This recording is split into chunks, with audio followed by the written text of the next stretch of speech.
Papansin TV.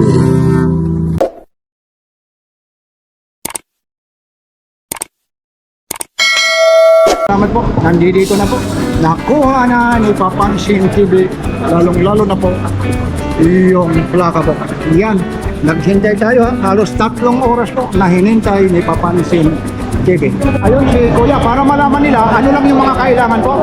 Opo, ang mga kailangan lang po, ORCR lang kailangan. Ayun. Wala na po ibang kailangan, ORCR lang. Ibigay mo yung ORCR po. Basta 2024. Ayun.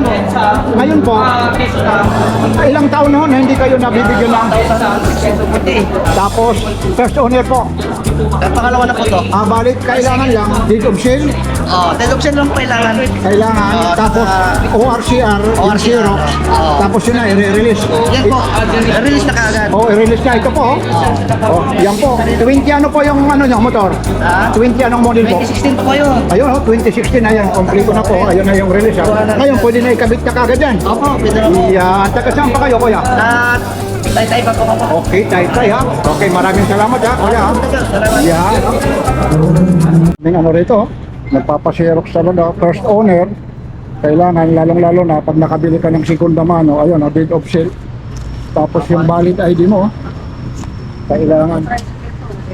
Yan, habaho ng pila.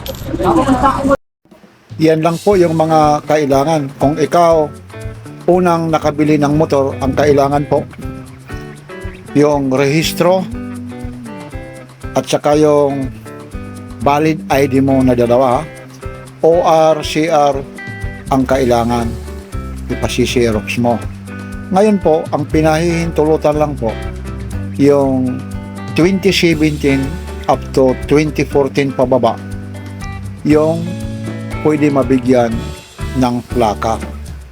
Tapos po, kailangan po lalong-lalo na yung mga nakabili ng mga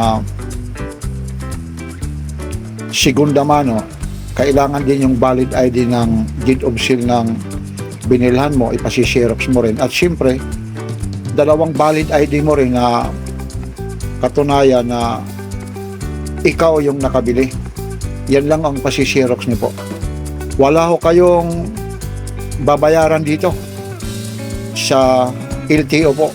Dito lang po kayo magkakaroon ng kaunting bayad, lalong-lalo na sa mga pagpapa-xerox po. Normal lang po yan. Kaya ang dami ho rito, nasa taas na po, bumaba rito para magpa-xerox po. Kaya maraming salamat sa sundan nyo lang si Papansin TV step by step kung papaano kayo magkakaroon ng panibagong plaka. Meron din naman sila, punta lang kayo sa website nila ng LTO para malaman nyo kung saan pa yung susunod na mga magaganap, lalong-lalo na yung walang mga plaka po. Ito po, grabe yung pila po ng LTO. Yun. Hanggang doon ha, doon ako. Dito po tayo nakapila hanggang doon sa dulo. Doon tayo nakapila. Ayun po yung entrance. Nandun doon si Papansin TV ha. Yung mga gusto lang dito, claim your rate now. Ayun. Ikita nyo ito lalong-lalo na dyan sa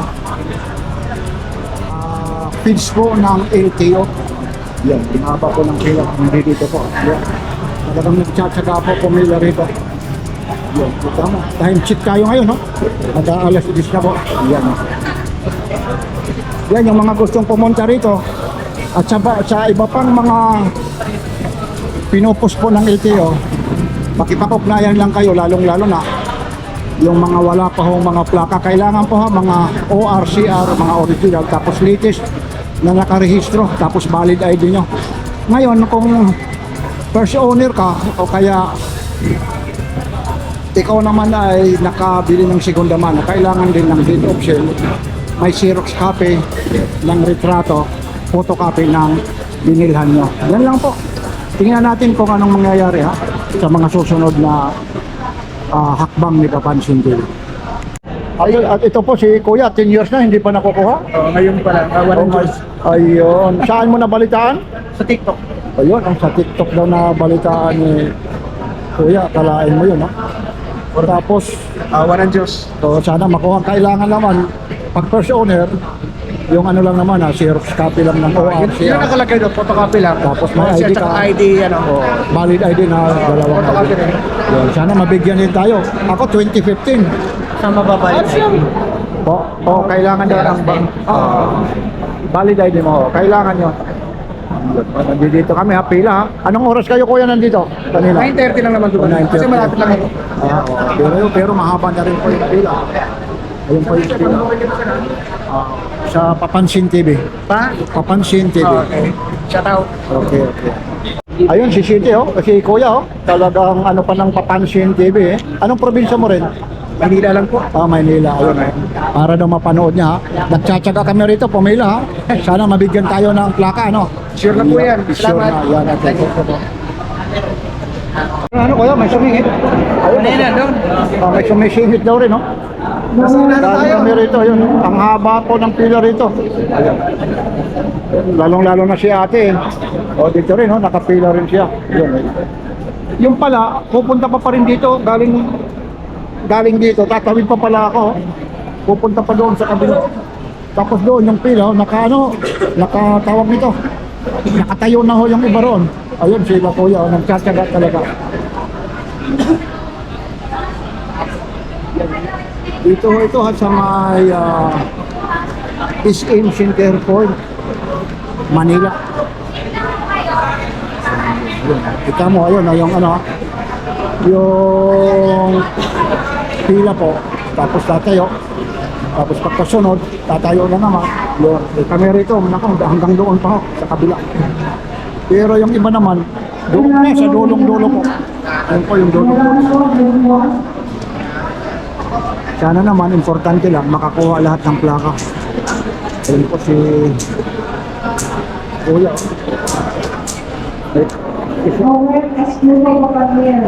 Yun, si Kuya, tatanungin natin Ayun, si Kuya, meron na rin Anong year ho kayo? 2017 po. 2017. First owner po kayo?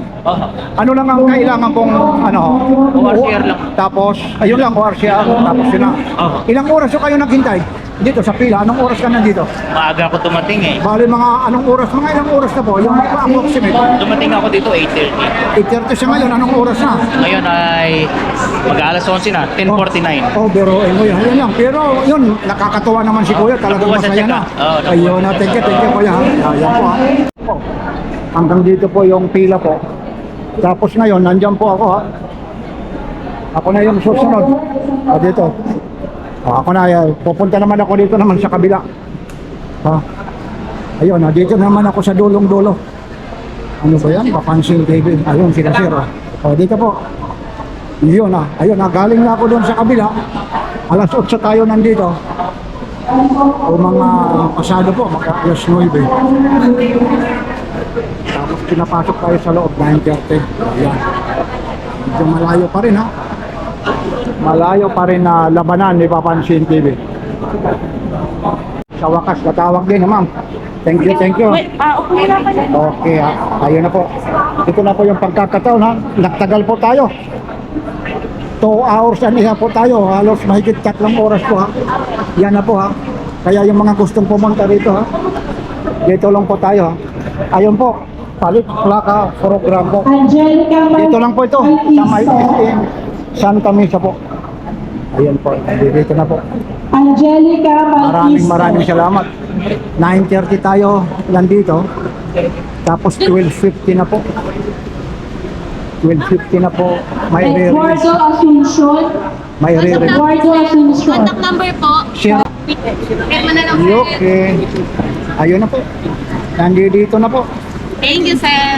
You're welcome, ma'am. Yan, ma'am. Ma'am, saan pa dito? Maliban dito, ma'am, saan pa ulit ang nyo? Programa rito? Ang next po, wala pa, ano ba tayo sa Saan? Next, Ang next nito, sir, para malaman din na. SM Manila po. Yun yung mga susunod na is Manila, antabayanan mo. Lalong-lalo na yung mga sa LTO po yung programa ng LTO, nagpapasalamat tayo. Lalo-lalo na dito sa magaganda naman, siyempre naman staff ng LTO. Villanueva Charity. Kaya maraming salamat po. Nandito na po. Nakuha na ni Papansin TV. Lalong-lalo na po yung plaka po. Yan. Naghintay tayo ha. Halos 3 oras po na hinintay ni Papansin TV. Bye-bye natin. Baka may mga kailangan pang. Ayun na. Kompleto Ricardo. Yun o. August 11. Ayun po. Ito po yung ano ko ha. Inmax ni Papansin TV. Tatanong ko nito. Q. Ano pa ang ano nito ha? Itatanong natin ha. Siyempre. Tatanong din natin dito lalong-lalo na sa staff po ng LTO lalong-lalo.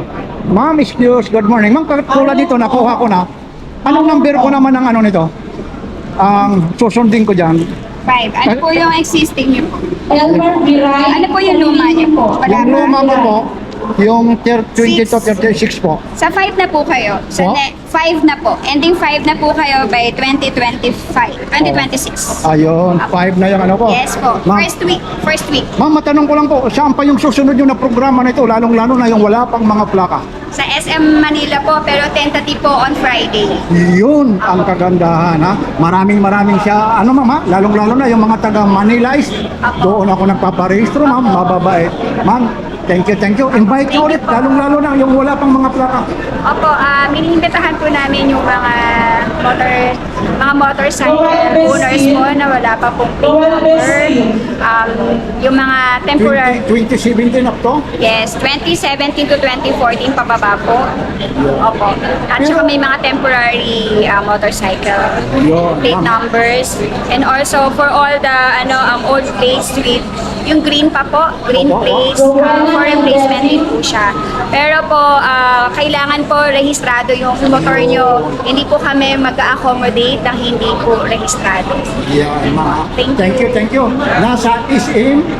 SM San Lazaro and SM Manila this coming Fridays. Pero tentative pa po yung dalawang schedule. Pero confirm po yun. Pero yung schedule ng dalawa, aayusin pa po namin. Tingin na lang nila, lalong-lalo na sa LTO truck, ano sila, mapunta na lang sila para ma-update sila kung sila. Ma'am, maraming salamat. Nakuha ko na yung plaka ko. Natutuwa po ako. Thank you ha. Mula rito sa may LTO ng SM Santa Mesa, Papansin TV. Yung po, nakuha na rin yung plaka ko. Maraming salamat po. Ulit sila, kung kailan ulit, lalong-lalo na natutuwa si Papansin TV, nakuha na yung plaka. Kailan ulit, saan ba ulit ang susunod nyo? Sir, may daily po tayo dyan sa G. Araneta sa mismong tapat ng regional office namin ng NCR. So, araw-araw po. Ito po ay ngayon lang. Pero much better po mag-follow na lang sa page ng LTO NCR para sa mga susunod na updates kung saang mga SM malls pa kami pupunta. Pero sa ngayon po, ang pinapayagan lang dito, 2017 up to 2014 pababa. Yung pababa po, tapos yung mga 7 characters po na plate, papalitan din po yun. Pwede po sa amin. Pwede rin po yung mga 7 character po na plaka.